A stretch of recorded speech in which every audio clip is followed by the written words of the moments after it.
Hey guys, so I was wondering or kind of debating if I should start this channel about, working out tips and other things because there's so many of them out there. And, my idea is that if you're gonna do something like this, hopefully it's gonna bring a benefit to somebody's life. What I can offer when it comes to my channel, and I'm not a podcaster, so to me it's kind of, it's something new, is that I have almost 30 years of experience when it comes to lifting weights, bodybuilding, nutrition, science, and I could say that since I started, a lot of things changed. Obviously, we live in a world where you have so much information. The problem is a lot of that information, if you do research, has so many different sides to it. I mean, everybody's got their opinions, and they're backing up with facts, and which diet is good for what type of training to do. I kind of understand that it can be overwhelming, especially for somebody that, is really trying to kind of get into it. Should you do high reps, low reps, type of food, and all these things. And I can promise you that whatever works for me, most likely might not work out for you, but I can also promise you that when it comes to the basics, you can never go wrong with those. And like I said, I'm not gonna tell you if you're a carnivore diet or you're on a vegetarian diet. I can give you my opinions, but just, it just has to make sense. And it's one of those things where you have to explore yourself. Now, you might not necessarily agree with me on a lot of things. What I've learned over the years is that you should, not only listen to people that think like you or have a similar opinions, because it's actually kind of, to a benefit where you listen to opposite opinions, test them out and see how that works for you, but really be open, right? Because look, I know people that, ate fairly poorly, fast food restaurant and such. They became vegetarian, and they swear that they feel much better and this and that. But also it's a known fact that if you believe in something, right, it's a placebo effect. If you believe in something, even that it doesn't work, it's actually going to have a positive effect, because that's the fact, is that your central nervous system will, make you feel a certain way, and you'll improve. Anytime you go from a junk food to any technically better food, and I'm not saying, vegetables or fruits are bad, there's a benefit to it, but you can't flourish just on the vegetables and fruit. Because for the fact is that the amino acids you find in animal protein are higher quantity, like for example leucine, lysine, methionine, which are necessary for muscle building, because leucine is technically what triggers your mTOR. mTOR, it's what triggers the growth of a muscle fiber. That it will be really hard for you to build yourself up on the vegetarian protein. Same thing as you have like people that do fasting. Yes, like if you ate very unhealthy, you gain weight, and you're gonna fast, you're gonna feel better, right? The thing is that when you lose weight, when you're fasting, it's not about calories. It's about all the other, micronutrients, vitamins, minerals that you're depriving yourself, and eventually these things will come and bite you in the ass. So, something becomes very popular, like fasting. And, people start to do it. You hear this thing where your growth hormone level goes up. Well, yes, but growth hormone in your liver gets converted to IGF-1, which is insulin-like growth factor. And if you're fasting, for example, and your insulin levels are super low, there's a benefit to it, but that growth hormone is not gonna be actually as active as if it would be if you would eat just a regular food. So what I'm saying is like this: if you eat what you need, you don't need to do fasting, you don't need to eat vegetables only. Just eat what you need technically, find a good balance for yourself. And we'll talk about this eventually, get a little bit more details. We can look at a protein, for example, as far as the difference in amino acids, because that's technically what protein is for, is the amino acids, like the type of amino acids you actually need, because each of the amino acids has a specific purpose. And then you had this anti-egg because of cholesterol that is bad for you. Well, the thing is that it's the cholesterol in food is atrophied. So that means, your body's not going to actually use it. You have two different channels that, cholesterol enters your body, and your body produces most of the cholesterol itself anyway. So, everybody was like, not everybody, but, you hear like this anti-egg, high cholesterol. And if you kind of look up the data, whenever pharmaceutical companies come out with new medications, so like medication to lower the cholesterol, for example, out of nowhere, the food industry follows, and it's, like everything is anti-cholesterol. Like, they came out with the butter that has no cholesterol, or low cholesterol, these different type of foods, they're technically considered to be healthy. The thing is that we do need cholesterol because that's where your body makes your hormone out of. Each of your cell, needs a cholesterol. Like it's necessary for, for health. And if you're gonna break down like if you strip down all your vitamins, minerals, and all the other things in the food, what do you got left? You got protein, you got fat, and then you have your carbs. Well, protein is 100% necessary for our survival. We can't live without protein. Your body is constantly replacing new cells. So that's to one side. Now we need energy. So that's the thing is, your body can take, use energy from carbs, and you can use energy from fat, right? So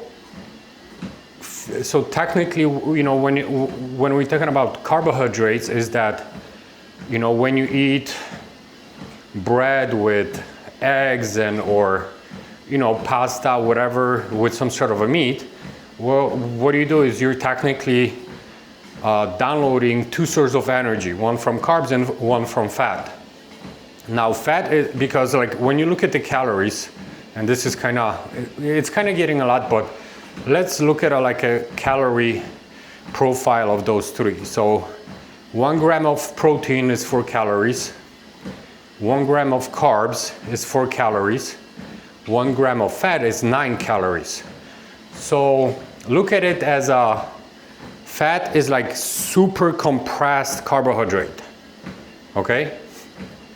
And it takes, and your body obviously, when you're moving around and such, in a slow pace, it will use fat as an energy because it's more compressed, so it takes a little bit more time, right? Where sugar, or carbohydrate, technically, it's something that's used for fast energy.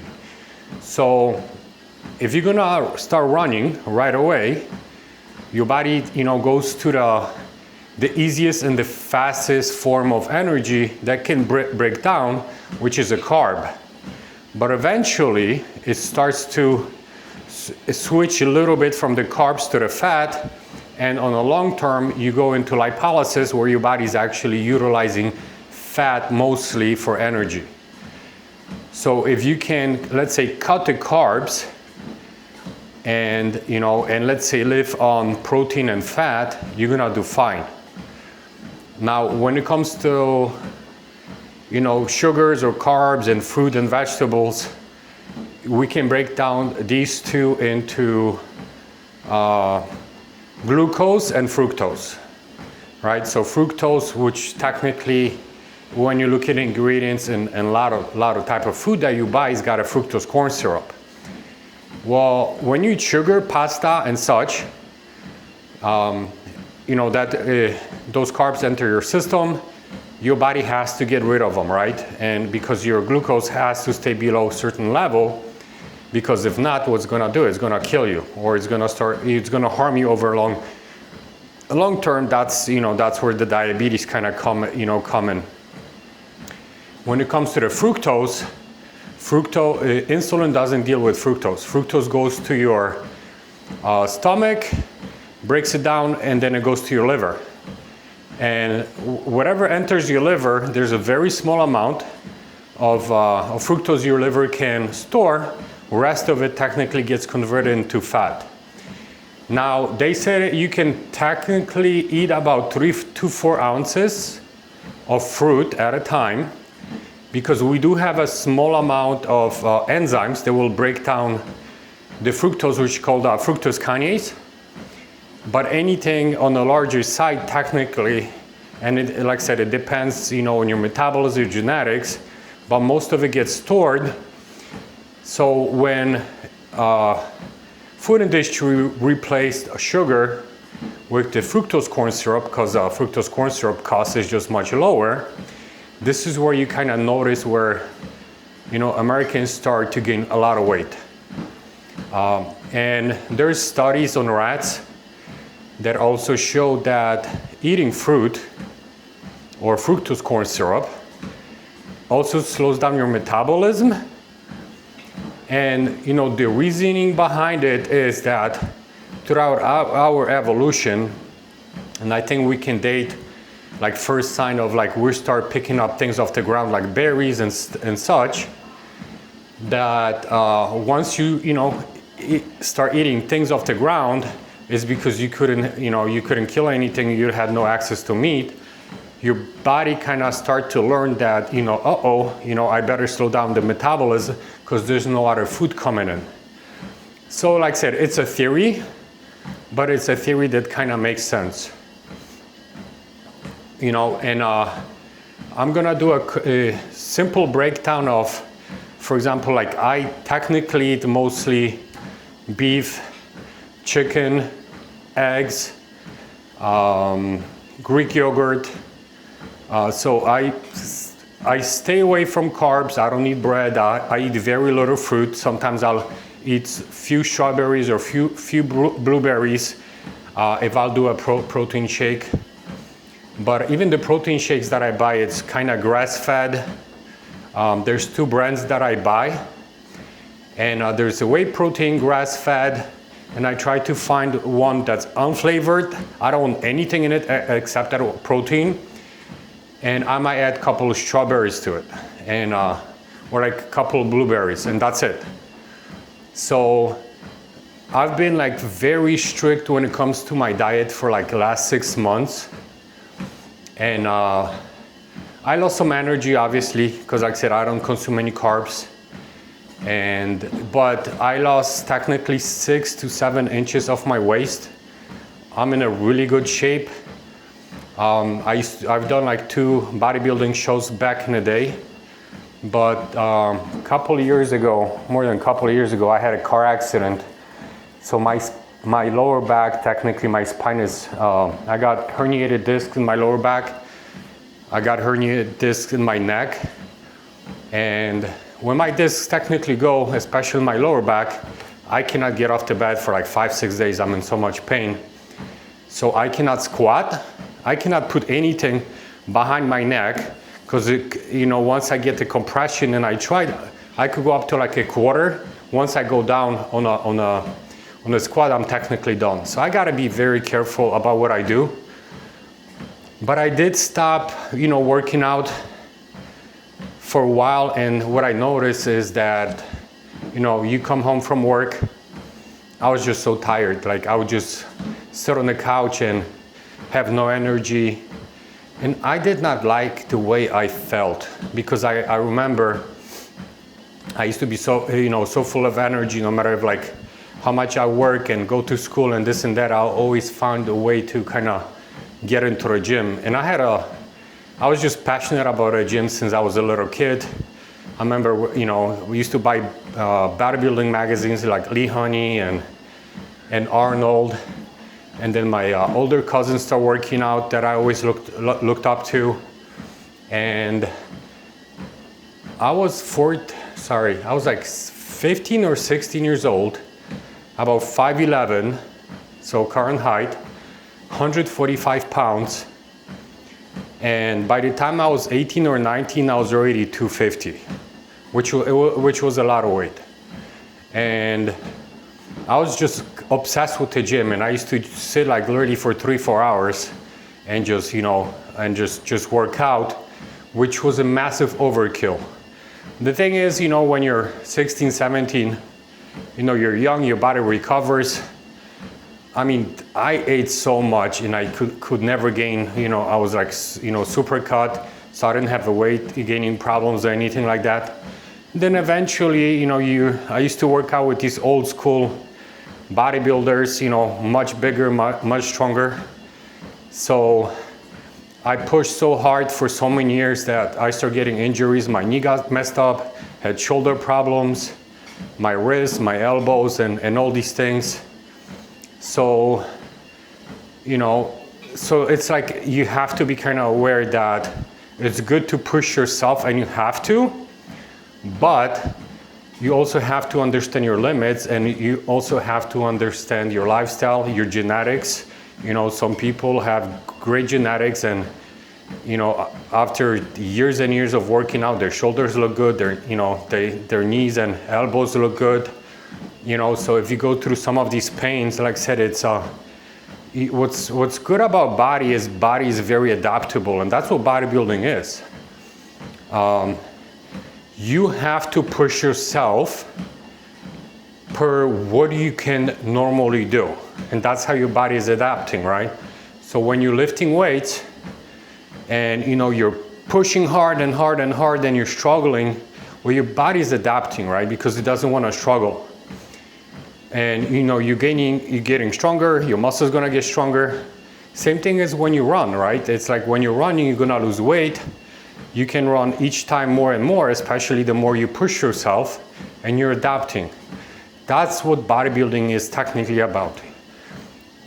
And it's not even, I could say it's not even about like just the body and muscle itself, but it's about actually you and how you're gonna perceive a lot of things, and how you develop the discipline. Because I was one of the laziest fucks you could ever meet, I swear to God. And what I've learned after the bodybuilding is technically, when you doesn't matter if you're tired, this and that, you go to the gym, it becomes hard and you still kept pushing, right? And it's very, very important to set yourself a goal, but make sure it's a reasonable goal. So it doesn't matter, you got a bad day, you go to the gym. You had a good day, you go to the gym. And what that teaches you, it teaches you a discipline. So when things get harder for you in life, outside of a gym, you get used to it mentally and physically. And what I noticed is that, a lot of times something was hard to do, I would just kind of quit, right? And just move on. Where after a while, I saw it's like I kept working on it till I, achieved the goal or finish whatever I started. And I started implementing these things into a lot of different factors in life. So that's what I said, it's, bodybuilding is just not about bodybuilding, it's actually building yourself, improving your psychology, creating a discipline, and a lot of aspects. So So like I said, it's, there's a lot of benefits, health-wise, mental-wise, improving your self-esteem, learning a little bit about, actually food. And listen, you should do a research on, I research everything, like me personally. And I have a type of job that I can listen to a podcast,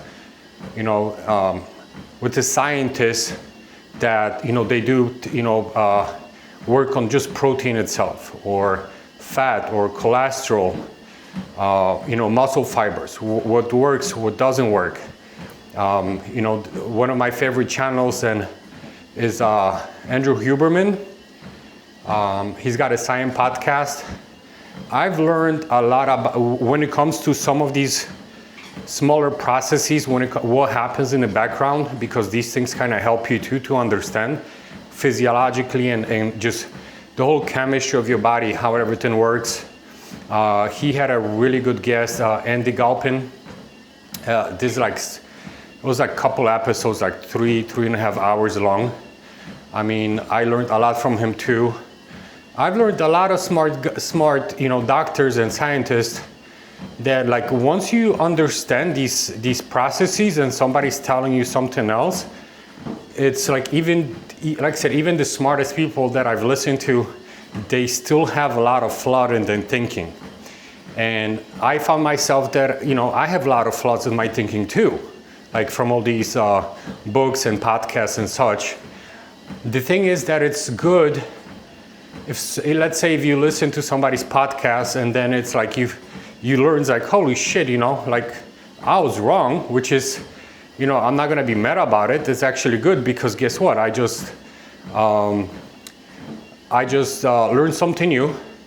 I will, if it makes sense to me, I'm gonna change my mind, right? And just, and just move on. And next time I'll be better off.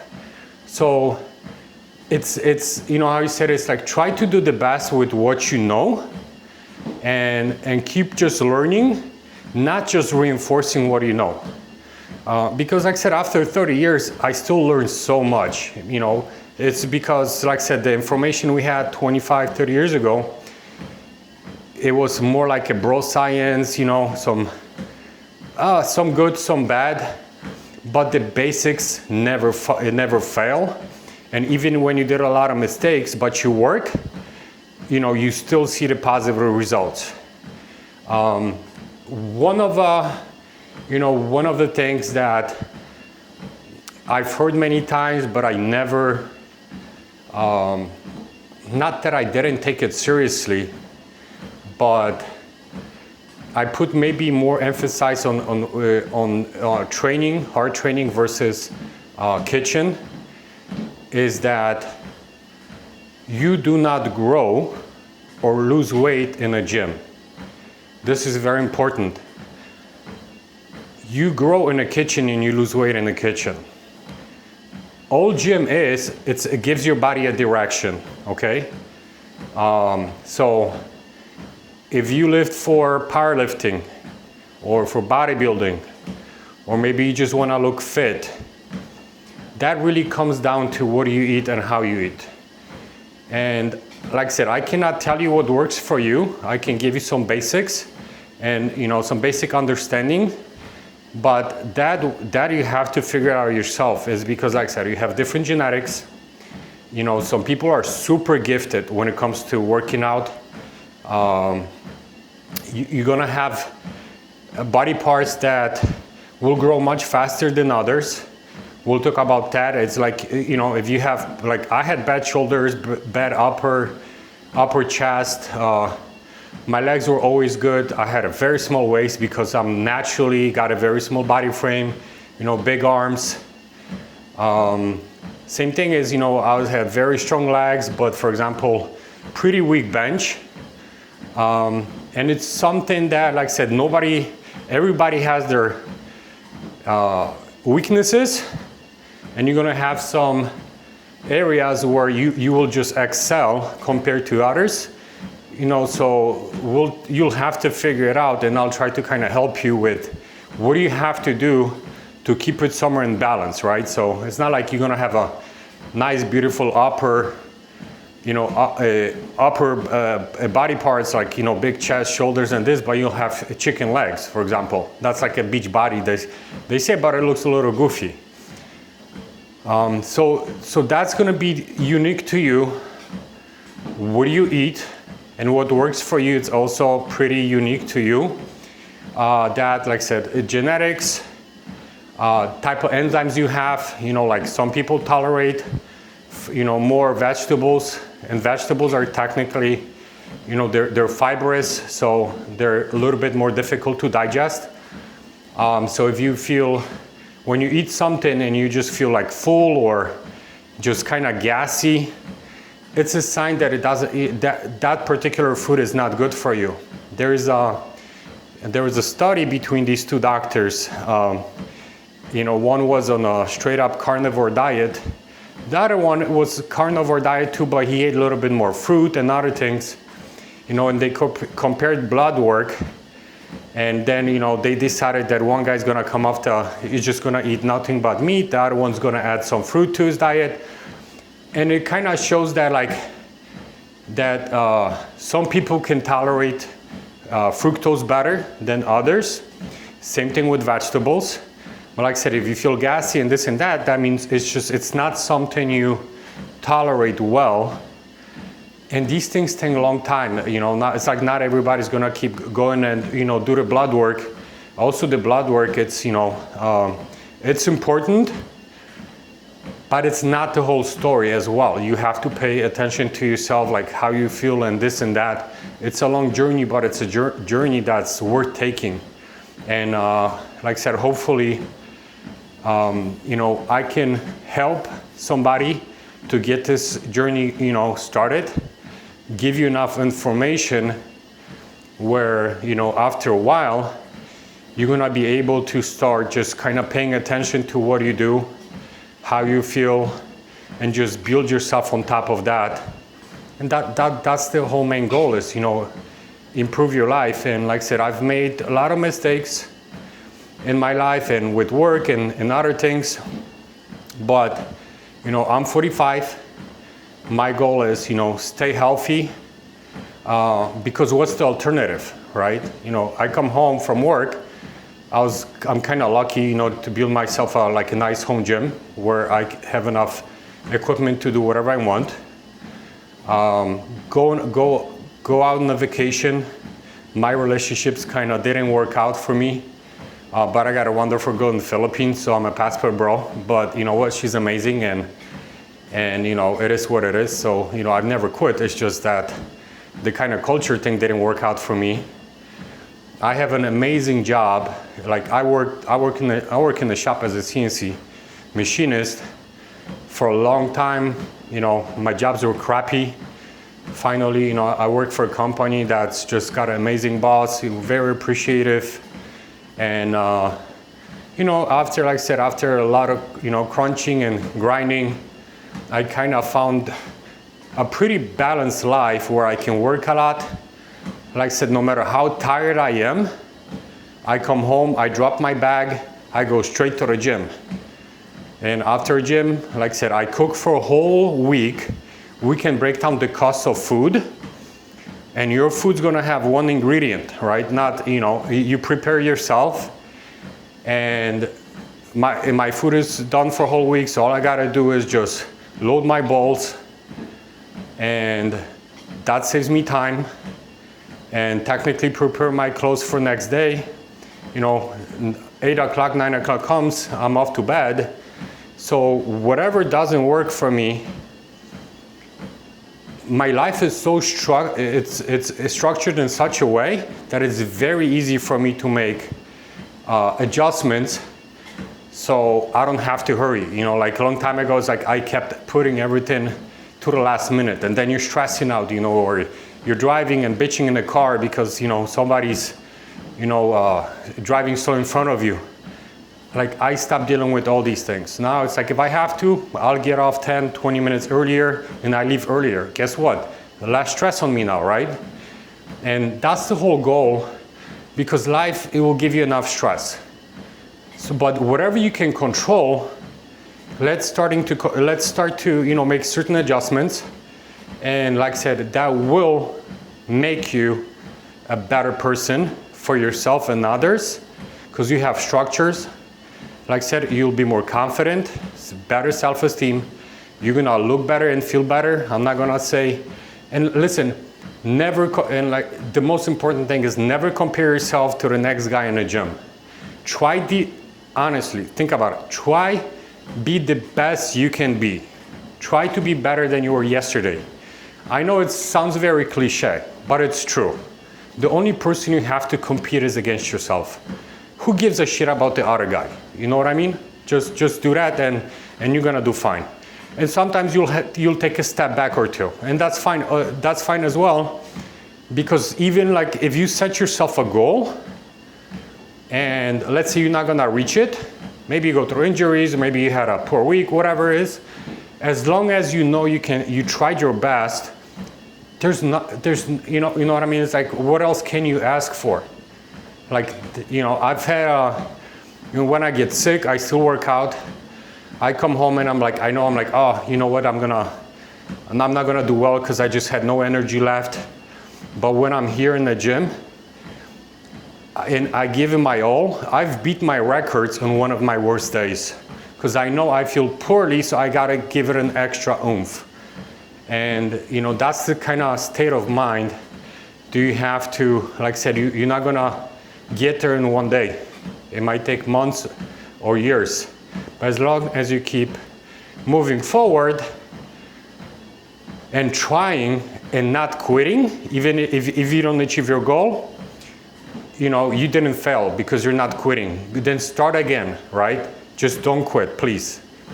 You know, when it comes to the name of the channel, Nation versus States, is because I feel like, you know, a lot of things when it comes to nutrition, and I feel like technically whatever government touches turns to shit.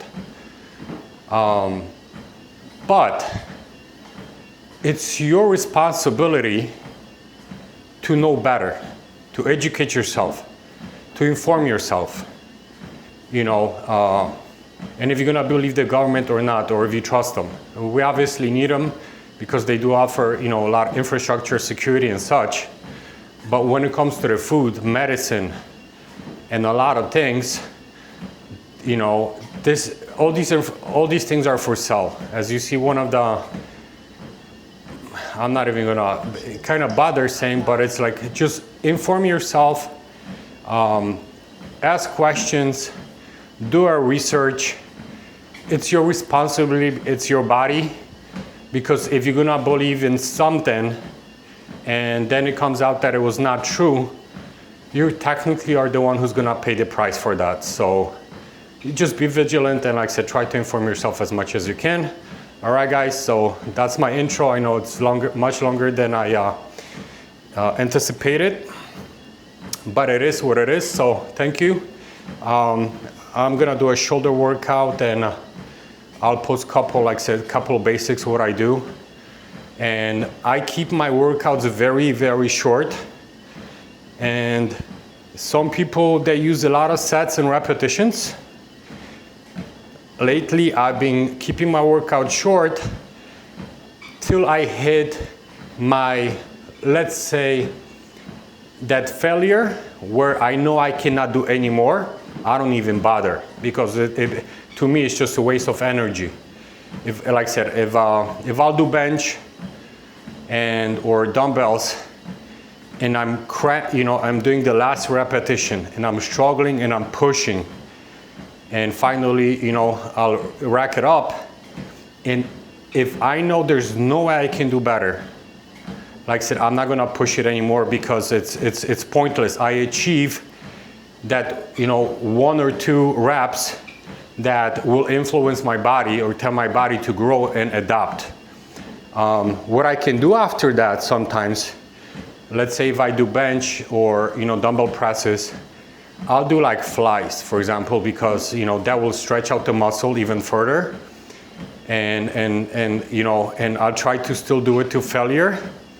But my basic compound workouts, like I said, like shoulder press or bench press, you know, squats and all these things.